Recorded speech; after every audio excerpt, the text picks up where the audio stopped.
So welcome all, स्वागत आहे सगळ्यांचं. आज आपण बघत आहोत स्वतंत्र गान. स्वतंत्र गान याबद्दल आज जाणून घेणार आहोत. दॅट मीन्स की आपल्याला स्वातंत्र्याबद्दलचा जो गाणं आहे, त्याबद्दल आपण आज जाणून घेणार आहोत. एक छोटीशी कविता आहे, चांगलीशी कविता आहे. त्या कविता आपण बोध घेणार आहोत. त्यासोबतच राष्ट्रप्रेम किंवा देशप्रेम म्हणजेच काय? किंवा ते कशाप्रमाणे एखाद्या व्यक्तीच्या मनामध्ये असतं किंवा कसं असायला हवं किंवा त्याबद्दल म्हणजे एखाद्या व्यक्तीचे मनाचे भाव स्वतंत्र प्रेमाबद्दल किंवा देशप्रेमाबद्दल मनातली भावना इथं स्पष्ट होताना आपल्याला दिसत आहे. तर या कवितेचे लेखक आहेत ते आहेत गोपालसिंह नेपाळी. गोपालसिंह नेपाळी या कवितेचे लेखक आहेत असं आपण बघू शकतो. त्यांचा परिचय बघायला गेला तर आपण बघू शकतो की बघा 1911 में 11 अगस्त 1911 में 11 अगस्त बेतिया और चंपारण बिहार म्हणजे बेतिया गावामध्ये चंपारण बिहारमधली एक जागा आहे. त्या ठिकाणी त्यांचा जन्म झालेला आपण बघू शकतो. मृत्यू कुठे झालेला आहे? मृत्यू केव्हा झाला? 17 अप्रैल 1963 में उनका मृत्यु हुआ है। तो बघा और निधन हुआ है ऐसा हम लोग देख सकते हैं। तो इनका मूल नाम क्या है? गोपाल बहादुर सिंह है। तो इसलिए हम लोग बोलते हैं गोपाल सिंह नेपाली। तो अभी नेपाली कैसे नाम मिला है वो तो हम लोग देखेंगे बाद में। या फिर उनके बारे में जब भी हम लोग पढ़ना जाएँगे तो हमें नेपाली उनको क्यों बोला गया है, इसके बारे में हमको ज़रूर जानकारी मिल सकती है। तो अभी देखो, अभी फ़िलहाल हम लोग देखने वाले हैं कि ये कविता के रिलेटेड हमको क्या इन्फॉर्मेशन दी है। यह कविता या कवितेच्या संबंधित आपल्याला कोणते-कोणते इन्फॉर्मेशन, कोणत्या-कोणत्या माहिती आपल्याला भेटत आहे, त्याबद्दल आपण बोलणार आहोत. तर बघा ह्याच्यामध्ये माहितीमध्ये घ्यायला तर बेसिकली आपल्याला सांगण्यात आलं होतं, की ते एक चांगले असे कवीच होते. महत्त्वपूर्ण स्थान त्यांचं आहे आणि सोबतच त्यांनी कोणत्या-कोणत्या क्षेत्रामध्ये कविता लिहिलेली आहे, तर त्यांनी राष्ट्रप्रेम, प्रकृतीप्रेम व तथा मानवीय भावनाबद्दल त्यांनी सुंदर चित्रण केलेलं आहे. तर बघा अशा वेगवेगळ्या ठिकाणी किंवा वेगवेगळ्या गोष्टीबद्दल त्यांनी लिहिलेलं आपण बघू शकतो. म्हणजे जास्तीत जास्त करून त्यांनी कोणत्या सब्जेक्टवर लिहिलेलं आहे, तर देशप्रेम, नंतर प्रकृतीप्रेम, राष्ट्रप्रेम, प्रकृतीप्रेम आणि मानवी भावनांचं सुंदर चित्रण त्यांनी त्यांच्या कवितेमार्फत केलेलं आहे. ठीक आहे. तर त्याचबद्दल आपण जाणून घेणार आहोत या नवीन कवितेमध्ये. ठीक आहे. आजच्या ह्याच्यात. चला आपण बघूया की काय-काय आहे या कवितेमध्ये आपण पाहणार आहोत. तेव्हा घोर अंधकार हो, चल रही बयार हो, आज द्वार-द्वार पर यही दिया बुझे नहीं, यह निरी था का दिया ला रहा विहान है. आता बघूया पुढे काय त्यांनी बोललेलं आहे. शक्ति का दिया हूँ, भक्ति से दिया हूँ, यह स्वतंत्र दिया हूँ, रुख रही न नाव हो, जोर का बहाव हो, आज आज गंगाधर और गंगाधर पर यही दिया बुझे नहीं, यह स्वदेश का दिया प्राण के समान है. तर बघा बेसिकली त्यांनी आपल्याला सांगितलेलं आहे, की जे आपण दरवाजामध्ये सायंकाळच्या वेळेस बघा जो आपण दिवा लावून जातो राइट? संध्याकाळचा दिवा आपण बघतो, की संध्याकाळचा दिवा जेव्हा आपण लावत जातो, हवा वगैरे येतं जनरली जो काही दिवा नॉर्मल वाला दिव्याबद्दल आपण बोलून घेणार आहोत. तर नॉर्मल वाला जो दिवा असतो, त्या दिव्यामध्ये बघा जर हवा वगैरे लागली किंवा आजूबाजूने किंवा छोटीशी हवा किंवा काही ना काही कोणत्या ना कोणत्या कारणास्तव म्हणजे बेसिकली त्याचा हेतू म्हणजे कारण कोणतेही असो, पण त्याला फुंकावं किंवा हवा मारावं किंवा त्याच्यावरती काही पडून त्या कोणत्या ना कोणत्या कारणामुळे तो दिवा विजायचे चान्सेस असतात, जो आपण दारामध्ये लावतो. तर बघा पुरातन काळामध्ये कसं असायचं, की घराच्या आजूबाजूला झाडं वगैरे असायचे. आता तर आपण बिल्डिंगमध्ये राहतोय, राइट? तर बिल्डिंगमध्ये राहता ह्याचे चान्सेस कमी आहेत. परंतु बिल्डिंगमध्ये किंवा चाळीमध्ये राहतोय परंतु चान्सेस कमी आहेत. परंतु गावामध्ये आजही आपण बोललो तर बघा, गावामध्ये कसं व्हायचं, की घराच्या आसपासमध्ये किंवा घराच्या आजूबाजूला झाडं वगैरे असायची. तर ते झाडांचे पानं त्यांच्या झाडाचा पालापाचोळा किंवा पानं वगैरे हे पडून त्या दिव्यावरती पडून दिव्याची जी ज्योत आहे ती विझण्याचे चान्सेस असतात. भलेही आणि तसेच त्याचप्रमाणे घर हे खुले-खुले असल्या कारणाने हवा पण जर थोडीशी जरी जोरात आली तर ते दिवा विझण्याचे चान्सेस किंवा जेवायचे चान्सेस असतात किंवा शक्यता ही जास्तीत जास्त असते. परंतु प्रत्येक घराघरामध्ये म्हणजे बघा स्वातंत्र्यपूर्वीच्या काळामध्ये आपल्याला माहिती आहे, की आपल्या भारताच्या प्रत्येक एका नागरिका आणि प्रत्येक घराघरामध्ये स्वातंत्र्य प्राप्त व्हावे ही इच्छा प्रत्येकामध्ये होती आणि स्वातंत्र्य प्राप्ती व्हावी ही इच्छा पूर्णपणे प्रत्येक जण भारताच्या स्वातंत्र्यासाठी प्रयत्न करत होता. तर बघा त्याचप्रमाणे त्यांनी सांगितलं, की प्रत्येक घराघरामध्ये दिवाळीत जशाप्रमाणे दिवे लागतात. ओके. बघा दिवाळीमध्ये आपण बघतो की प्रत्येकाच्या घरामध्ये हे दिवे आपल्याला दिसतात. त्याचप्रमाणे स्वातंत्र्यपूर्वी काळामध्ये सुद्धा प्रत्येक घरातील लोकांच्या मनामध्ये जो दिवा लागला होता तो म्हणजे कोणता दिवा? स्वातंत्र्याचा दिवा. आणि तो दिवा असा होता की भलेही सत्य येवो, म्हणजे कोणतेही कितीही मोठे सत्य येवो म्हणजे किती किती कितीही मोठे सत्य हो, कितीही मोठे सत्य म्हणजे कसे, की बघा इंग्रजांनी आपल्यावरती किती किती अन्याय केले हे सगळ्यांसाठी माहिती आहे आणि आपला जो लढा आहे, तो लढा मोडण्यासाठी आपल्याला काय करावं लागतं? काय थांबा मी ज्योत काढण्याचा प्रयत्न करत आहे. ठीक आहे. तो हे बघा हा दिवा बेसिकली तर ते 2 मिनिटं. Yes, yes. तो बघा, हा जो दिवा, ही जी ज्योत आहे, स्वातंत्र्याची ज्योत आहे. ओके. ही स्वातंत्र्याची ज्योत आहे आणि स्वातंत्र्याची ज्योत विझवण्यासाठी आपल्या अगेन्स्ट किंवा आपल्या विरुद्धमध्ये इंग्रजी सरकारने किंवा ब्रिटिश सरकारने किती ठोस पावलं घेतले, या सगळ्यांची कल्पना आपल्या सगळ्यांना ऑलरेडी इतिहासामधून आपण जाणून घेत आहोत. परंतु हा जो दिवा किंवा ही जी ज्योत आहे, ही कशी आहे? ही न विझणारी आहे. भलेही आपल्या दारातले दिवे हे हवेमुळे किंवा हवेमुळे किंवा छोट्याशा वाऱ्यामुळे किंवा पालापावसामुळे विझण्याची शक्यता असते. परंतु हा जो प्रत्येक लोकांच्या मनामध्ये जो लागलेला जो दिवा आहे किंवा प्रत्येक लोकांच्या मनामध्ये लागलेला जो दिवा, जी ज्योत आहे, ही सहजासहजी न मिटणारी आहे. म्हणजे आपण सगळेजण स्वातंत्र्य हे मिळवणारच आहोत.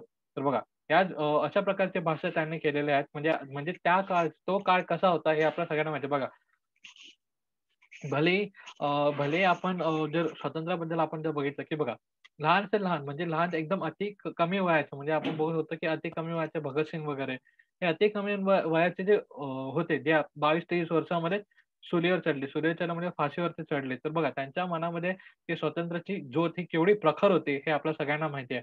त्याचप्रमाणे आपण बघत होतो जवाहरलाल नेहरू झाले. नंतर आपण महात्मा गांधी झाले, बाबासाहेब आंबेडकर झाले आणि सोबत असं प्रत्येक एक एक्झाम्पल आपण घ्यायला गेलं तर हा पूर्ण लेक्चर काय आपल्याला पुरा दिवस एक कमी होईल, की आपण जर भारतासाठी, स्वातंत्र्यासाठी किती लोकांनी संघर्ष केला. भले बिरसा मुंडा असावे, किती लोकांनी एक संघर्ष केला आणि किती लोकांनी आपलं प्राधान्य दिलं. ह्याच्या जर आपण लिस्ट काढली किंवा त्या प्रत्येक माणसाबद्दल बोलायला गेलं तर हा दिवस पूर्ण कमी जातील. तेवढंच म्हणजे सांगायचा प्रयत्न असा, की ही जी ज्योत होती, स्वातंत्र्याची ज्योत होती, ही दारात नव्हे तर लोकांच्या मनामनामध्ये लागलेली होती आणि तिला कितीही प्रयास का ना करो इंग्रज सरकार, तरी सुद्धा ती सहजासहजी मिटणारी नव्हती. कारण हा होता प्राणदिया स्वातंत्र्याचा. हा काय होता?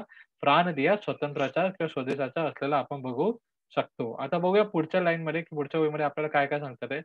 तो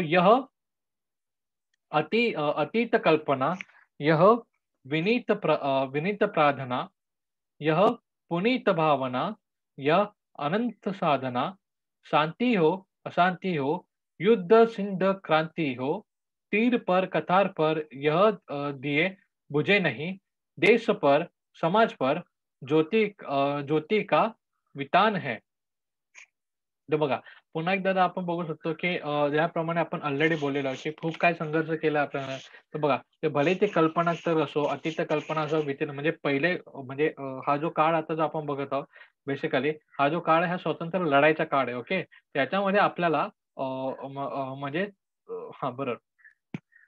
स्वतंत्र लढाईचा काळ आपण बोलतोय. या स्वतंत्र लढाईच्या काळामध्ये बघा, कसे बरं साम, दाम, दंड, भेद, युद्ध, क्रांती, शांतता, अशांतता म्हणून आपण बोलत होतो, की बघा जसं आपण बोलत होतो, की महात्मा गांधी हे शांतताप्रिय होते आणि अहिंसावादी जाणार होते. त्याच जागी आझाद चंद्रशेखर आझाद म्हणावं किंवा भगतसिंग म्हणावं किंवा आपण सोबत सुभाषचंद्र बोस म्हणू शकतो.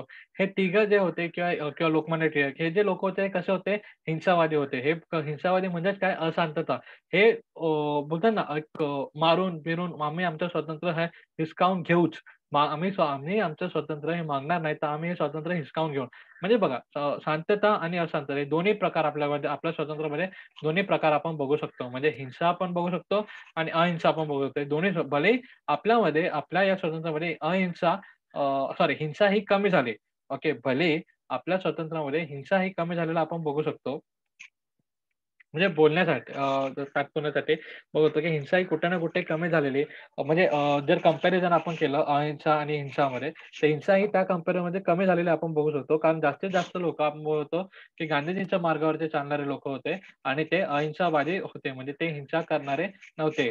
तर म्हणून मी म्हटलं की हिंसा ही भलेही आपल्याला थोडी कमी प्रमाणात दिसली भारतीय स्वातंत्र्यामध्ये, परंतु त्याचं सुद्धा एक मुख्य स्थान आहे. म्हणजे बघा भले आणि त्यावेळेचा काळच तो असा होता, की जेव्हा प्रत्येक माणसाला भले छोट्यातला छोटा मुलगा का नसतो, 6 वर्षाच्या माणसापासून ते 60 वर्षाच्या माणसापर्यंत म्हणजे 6 वर्षाच्या मुलापासून 60 वर्षाच्या माणसापर्यंत प्रत्येकाच्या मनामध्ये एकच ध्येय होतं, एकच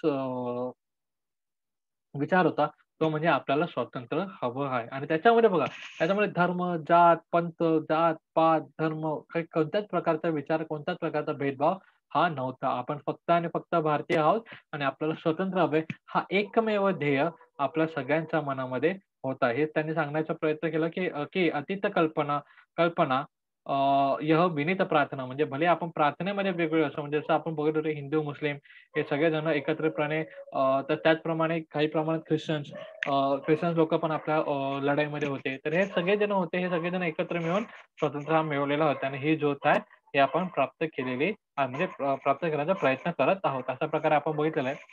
आता नेक्स्ट वाक्य बघत आहोत. ते आहे 3-4 फूल है, आस-पास धूल है, बाँस है, बबूल है, घास के दुकुल है, वायु वायु भी अ, वायु भी हिलोर दे, फूँक दे, चकोर दे, कब्र पर मज़ार पर यह दिया बुझे नहीं, यह किसी शहीद का पुण्य प्राण दान है. तर बघा, त्या ठिकाणी आपण बघू शकतो म्हणजे जर विचार करायला गेला तर याच्यावर डीप विचार आहे. पण आणि जर शब्दांवर विचार करायला गेला, तर नॉर्मल आपल्याला वाटतं की 3-4 फूल है, आस-पास धूल है, बाँस है, बबूल है.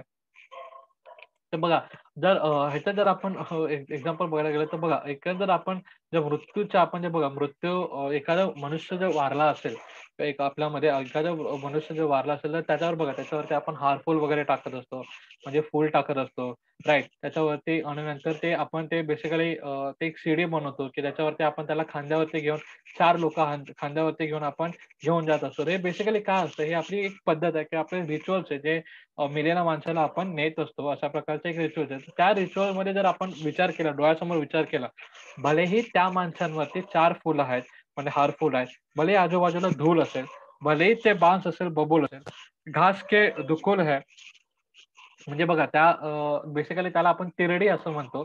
तर बघा त्या तिरडीमध्ये आपण घास वगैरे टाकतो. घासचा बेड बनवायचा म्हणजे पहिलं प्रथमतः आपण काय करतो, शिड्या शिड्या बांबूचे शिड्या बनवतो, राइट. त्याच्यावरती नंतर आपण घास वगैरे टाकतो. म्हणजे ती बॉडी किंवा ते मृतदेह व्यवस्थित असलं पाहिजे यासाठी आपण ते करतो. तिरडी बनवायचा आपण प्रयत्न करतो. तिरडी त्याला आपण म्हणतो, की त्याच्यामध्ये त्या कंपॅरिझनमध्ये आपण बोलत आहोत. तर बघा कब्र पर जाय भलेही ते सगळं काय आपण म्हणजे मृतदेहासाठी जे काही सेरेमनी असतात, ते आपण भलेही करतो आणि ते जे रिच्युअल्स आहेत किंवा ते जे संस्कार आपण जे म्हणतो देहसंस्कार बेसिकली त्या शब्दामध्ये आपण जे म्हणतो त्या ज्या गोष्टी आहेत ते बघताना आपण बघू शकतो, की भलेही कोणतीही गोष्ट असो, पण त्या माणसाने म्हणजे बघा ह्याच्यामध्ये बोलायचा अर्थ असा आहे, की भलेही हिंदू असो, मुस्लिम असो किंवा कोणताही क्रांतिकारक असो, कोणताही हिंदू क्रांतिकारक असो, मुस्लिम क्रांतिकारक असो, भलेही तो मरेल. बघा, आता बघा, जसं बोलायचा अर्थ ते एक्झाम्पल आपण घेतलं. भलेही आपण एक्झाम्पल घेतलं भगतसिंग यांचा. भगतसिंगांनी कोणता विचार दिला होता? पूर्ण स्वातंत्र्य, टोटल इंडिपेंडन्स. म्हणजे संपूर्ण स्वातंत्र्य, पूर्ण स्वराज्य, पूर्ण स्वातंत्र्य त्यांनी नारा दिला होता. आणि हा नारा बघा बघा ते त्यांचा मृत्यू झाला होता, परंतु त्यांचा नारा किंवा त्यांचा विचार हा थांबला होता का? तर उत्तर आहे नाही. त्यांचा विचार हा थांबला नव्हता. त्यांचा विचार हा ते मृत्यू झाल्यानंतर सुद्धा समोर आला आणि तोच पुढे जाऊन आपण बघू शकतो किंवा नंतर काँग्रेस मार्फत किंवा गांधीजी मार्फत तोच विचार घेऊन ते पुढे आले. भले त्यांचा मार्ग वेगळा होता, परंतु विचार हा प्रत्येकाचा सेम होता, की आपल्याला संपूर्ण स्वतंत्र पाहिजे, हा विचार होता. बघा, भलेही भगतसिंग यांचा मार्ग वेगळा होता. भले ते हिंसा करणारे होते, हिंसावादी होते, परंतु परंतु जे गांधीजी हे अहिंसावादी होते, परंतु त्यांनी सुद्धा तो विचार, जो संपूर्ण स्वराज्य हा जो विचार होता, तो विचार त्यांनी आत्मसात करून तोच पुढे घेऊन आपल्याला 1947 मध्ये जो स्वातंत्र्य मिळालेला आहे ते आपण बघू शकतो, राइट? सो त्याच्यासाठी कुठे ना कुठे या विचाराचे सुद्धा एक मोठा देणगी किंवा या विचाराने सुद्धा एक मोठा प्रयत्न किंवा मोठी देणगी दिलेली आपण बघू शकतो. तर त्यांनी हे सांगितलेलं आहे, की भले 3-4 फूल असेल, आसपास धूल असेल, बांस बबूल असेल, घास में दुखोल असेल, वायु भी हिलोरे फूँक दे चकोर दे, कब्र रहे मज़ाब पर, कुछ भी रहे लेकिन पर यह किसी शहीद के पुण्य प्राणदान है. म्हणजे जो विचाराचा जो दिवा लागलेला आहे प्रत्येकाच्या मनामध्ये, स्वातंत्र्याची जी ज्योत पेटत आहे प्रत्येकाच्या मनामध्ये, हा काय आहे? हे प्रत्येक शहिदाचा प्राणदान आहे. भलेही तो क्रांतिकारक मरत असेल किंवा क्रांतिकारकचा मृत्यू होत असेल, परंतु त्याच्या विचारांचा मृत्यू हा कधीच होत नाही. That is why we always said त्यासाठीच आपण नेहमी काय म्हणतो, माणूस मरतो, पण विचार हे नेहमी किंवा कर्म हे नेहमी अमर होतात. बरोबर? तर ही एक गोष्ट असते कारण ही एक गोष्ट असते यासाठीच आपल्याला नेहमी आपले घरवाले असावं किंवा कुठेही आपण जर कोणत्याही चांगल्या गोष्टी ऐकत असताना आपल्याला हेच सांगण्यात येतात, की माणूस भलेही मृत्यू पावला तरी चालेल, परंतु त्याचे कर्म हे उच्च असले पाहिजे आणि अमर राहिले पाहिजे आणि ते राहतात ते बेसिकली कर्म हे अमर राहतात. यासाठीच आपल्याला कर्म हे नेहमी चांगले करायला हवे. जेणेकरून भले आपण राहू का नको राहू, परंतु आपली आठवण किंवा आपले कर्म हे नेहमी राहिले पाहिजे. तर बघा ना, आता भगतसिंग यांना आज नाही ना म्हणता भगतसिंग वगैरे आपण जे म्हणतोय, गांधीजी यांना म्हणतोय, यांना वारून नाही ना म्हणता प्रत्येकाला 50 ते 100 ते 100 वर्ष प्रत्येकाला मृत्यू होत आहेत. बट स्टिल आपण त्यांचे नाव घेतो आणि त्यांना आपण आदरांजली वाहतो. का? कारण त्यांनी केलेले कर्म आहेत हे कसे झालेले? अमर झालेले आहेत. दिस इज द थिंग. हा एक मोटो किंवा हा एक बोध आपण घेऊ शकतो. आता आपण पुढचं बघूया. झुक झुक झुक झुक झुक झुक बदलियाँ चुम चुम बिजलियाँ आंधी या उठ रही हलचल मच रहा लड़ रहा स्वदेश हो यताना विदेश हो विशेष हो शूद्र जीत हार पर शूद्र जीत हार पर यह दिया बुझे नहीं यह स्वतंत्र भावना का स्वतंत्र गान है. तर बघा त्या ठिकाणी पुन्हा आपण बघू शकतो की बघा प्रयत्न करत होतो. आपण सगळेजण स्वातंत्र्य मिळवण्यासाठी प्रयत्न करत होतो. भले आपल्याला आपलं बघा, आपण जर थोडा अजून डीपमध्ये जर बोलायला गेलो तर बघा 1857, 1857 मध्ये आपण बघू शकतो, की आपले जो स्वतंत्र लढा होता तो काय झाला होता? बाद झाला होता. म्हणजे स्वतंत्र लढ्याला यश मिळालं होतं का? नाही. स्वतंत्र लढ्याला यश मिळालं नव्हतं. परंतु तरी आपण थांबलो होतो का? तर नाही. आपण काय केलं? आपण पुन्हा लढायला सुरुवात केली आणि आपण पुन्हा नंतर 1947 ला आपण संपूर्ण स्वातंत्र्य हे मिळवलेलं आहे. तर बघा, भलेही याच्यामध्ये आपल्याला एक 100 ते 90 वर्षाचा आपल्याला इथं गॅप दिसतोय. परंतु या 90 वर्षामध्ये आपण कितीतरी छोट्या-मोठ्या लढाई जिंकलो आहे. कितीतरी छोट्या-मोठ्या लढाई हारलो सुद्धा आहे. तर बघा जसं जसं आपण बोललो होतो, की प्रत्येक लढाई जसं भगतसिंग आपण बोलू शकतो, चंद्रशेखर आझाद आहे. ह्यांनी सुद्धा खूप अशा चंद्रशेखर आझाद बोलू शकतो आपण बघा.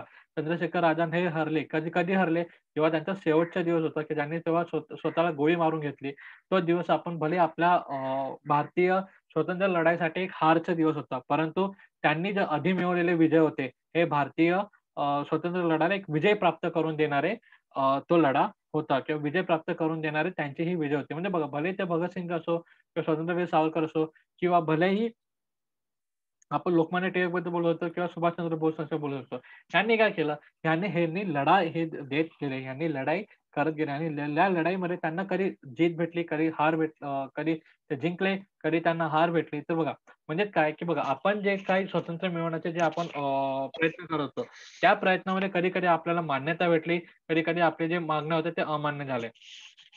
म्हणजे असंच नाही, की हिंसा पद्धतीमध्येच आपलं स्वातंत्र्यामध्ये आपल्याला यश प्राप्त झालं किंवा म्हणजे बोलतो ना हार-जीत प्राप्त होत होते. म्हणजे अहिंसा पद्धतीने आपण जेव्हा जात होतो, तेव्हा सुद्धा आपल्याला हार आणि जीत हे प्राप्त होत होते. म्हणजे जेव्हा अहिंसा पद्धतीमध्ये जेव्हा आपण 5 मागण्या करत होतो, त्या 5 मधून 2 किंवा 3 मागण्या एक्सेप्ट होत होते. दुसऱ्या मागण्या होत नव्हते किंवा त्याच्या अगेन्स्ट आपल्यावरती अजून कायदे वगैरे लागले जात असतात. तर हे सुद्धा हार आणि जीत हे होतच होते. परंतु आपण भलेही छोट्या-मोठ्या हार-जीत होत होते, तरी सुद्धा आपण थांबलो का?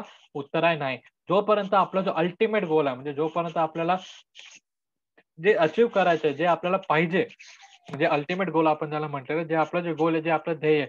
जोपर्यंत ध्येय आपलं सिद्धपूर्त होत नाही, तोपर्यंत आपला संपूर्ण भारत देश हा थांबलेला नाही. तो संपूर्ण भारत देश हा थांबलेला नाही. त्यांनी हा लढा दिलेलाच आहे आणि आपलं स्वातंत्र्य प्राप्त करून घेतलेलाच आहे. अशा प्रकारे आपल्या नेपाली हे जे नेपाली हे जे आपले कवी आहे, जे स्वतःही एक स्वतंत्राची भावना, देशप्रेमी आपण बघू शकतो, की या देशप्रेमाने आपल्याला कशाप्रमाणे एक स्वतंत्र लढा, राइट. स्वतंत्र लढ्याचा काळ हा कशाप्रमाणे होता, त्यासोबतच ते मानवी जीवन किंवा त्या माणसाचे विचार कशाप्रमाणे होते आणि प्लस ते क्रांतिकारक किंवा ते लोकं हे कशाप्रमाणे होते, हे सगळं सांगण्याचा आपल्याला प्रयत्न केलेला आहे. ते भलेही त्यांनी शब्द आपण बघतो. शब्द जर आपण बघायला गेलं, की सत्य दिया.